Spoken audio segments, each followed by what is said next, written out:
سلام الله عليكم متابعي قناة أخبار مغربية، وهذا أبرز عناوينها. إن الملك البالغ 58 عاما أدى صلاة عيد الأضحى في قصر سلا، مرفوقا بولي العهد الأمير مولاي الحسن والأمير مولاي رشيد. وأضافت أنه إثر الصلاة قام الملك بنحر أضحية العيد. وبحسب الوكالة فإن الملك قرر هذه السنة أن يؤدي الصلاة في إطار خاص وبحضور جد محدود بسبب استمرار العمل بالتدابير الوقائية.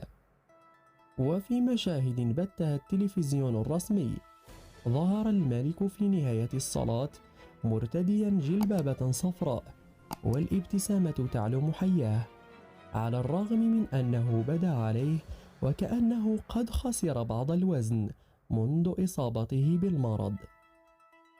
شكرا لكم على المشاهدة، اقتداء بسنة ولا تنسوا الإعجاب والاشتراك في القناة